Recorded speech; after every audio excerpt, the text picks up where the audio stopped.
Okay, and here we are for the second video of today.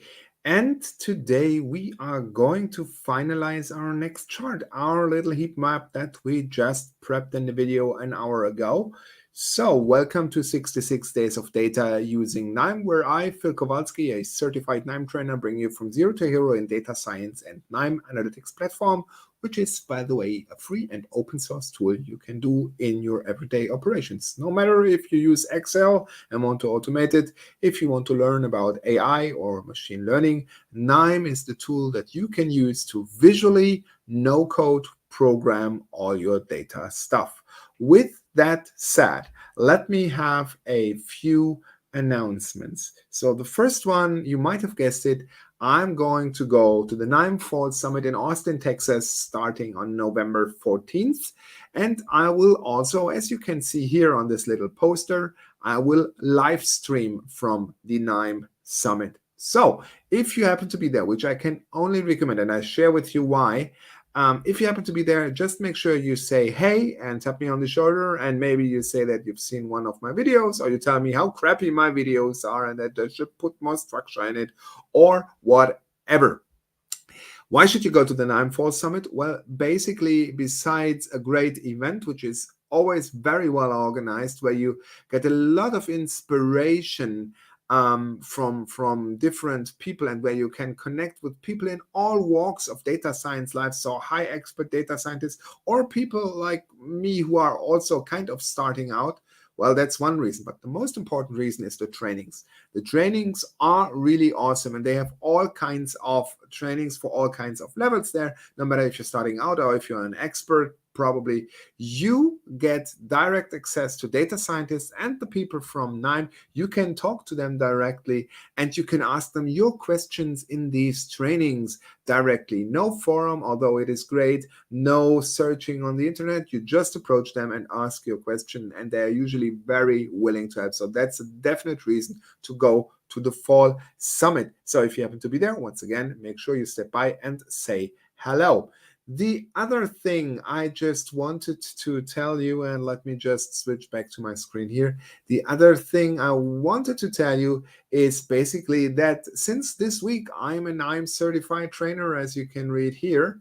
And that means I want to do something for you, for the audience. So if you have any crazy idea what I could do with KNIME, import huge spreadsheets, build a dashboard, I don't know, explain 100 nodes in 100 minutes, or anything like that, just let me know in the comments down below, and I'll have a look at it, and eventually I do it. Maybe we also do something like an Ask Me Anything live stream that goes as long as you want it, or whatever you want to do. Just make sure you leave a comment down below with your idea. Must not be crazy, or don't has to be crazy, but of course, if it is crazy, it has a higher chance of acceptance. All right, now with that aside, let's just turn to today's task. And here we see our trusted blog post, Data Exploration in 66 Days of Data with KNIME. And we are in section number 7 and in day number 42. So only two more days to come. So in the last video that we just did an hour ago, I talked about normalization and why it's important to normalize these values, because for the heat map, we need that. Otherwise, we would have an extreme range, and our colors that we want to apply in the heat map would be totally out of bounds. And I explain it to you a little bit more in detail once we see that. So today's task is quite simple. Let's apply a heat map to all numerical normalized features. All right, so let's switch over to KNIME. And you can see what we have done in the previous videos. We have now normalized features. So what are normalized features? Let me show you, or maybe I can show you compared to where we're coming from.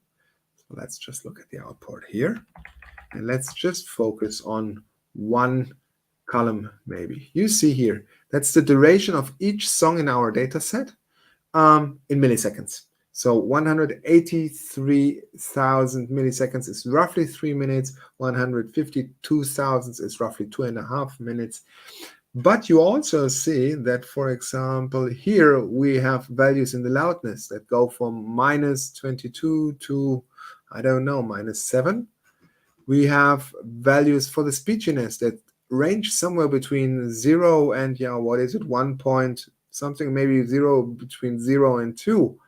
We have here values that are all below 1, right? So if we have these values from like minus or negative 22 up to 180 thousandths, like in the duration, our data set and our visualization in the heat map would be totally out of bounds. So we all put them on a scale of 0 to 1 or 0 to 100, however you want to see it. So this is the original table before normalizing.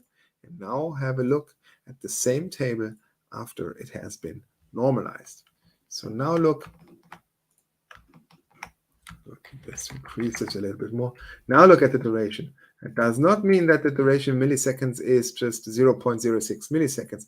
No, it means it's normalized towards all features. So everything is now in between 0.0 and 1.0. So all these values, and now we can compare them. So how do we apply a heat map? Super simple. Just go to the node repository, heat map, and we already see it here in JavaScript views. We just double click it, it gets added. So one thing we need to do here is we need to tell which features or which attributes do we want to include, which columns. So we don't want maybe explicit, key, and mode, as these are always integers. And I also don't want the time signature, the year, and the popularity. So I put them over everything else. Also normalized, I want to have in it. And I want to have a label column. So the label column here is the track popularity class. All right. The next thing we want to do here, now that we have the label, and you will see that in a moment, plus the values we want to have a look at, we go into the view configuration. Here we can change the colors of our heat map. So I would probably do something that is, so the very low values would be red, something like this, and the very high values would be darker green, like this. So this is our range. 0.0 is here, 1.0 is here. So we need to label our nodes, apply red to green heat map. And then we execute and open views. And now you see it. Here we have our 3,000 line items. We can see the influence for every single line item. So let's just have a look at the ones where we have a high popularity, because this label column here, that's the track popularity class. We defined it previously as low, medium, or high. So let's just see if we can find a high one. All right, here is a high one, the third to last. So what we can see is that the duration for these high things is pretty low. Is there something else? Is there something outstanding compared to others? Yeah, maybe this one. Songs with a high popularity seem to have also a high acousticness, or a low acousticness, I'm sorry, because that is rather a 0 than a 1. And songs with a high popularity seem to have a high energy, right, compared to this medium song that has a medium energy. And here you can really have that heat map and go through each and every single one of your line items and have a look.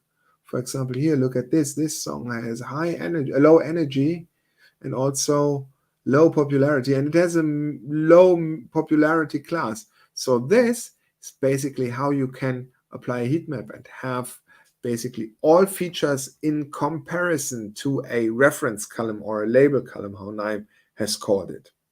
So that basically concludes today's episode about applying a heat map.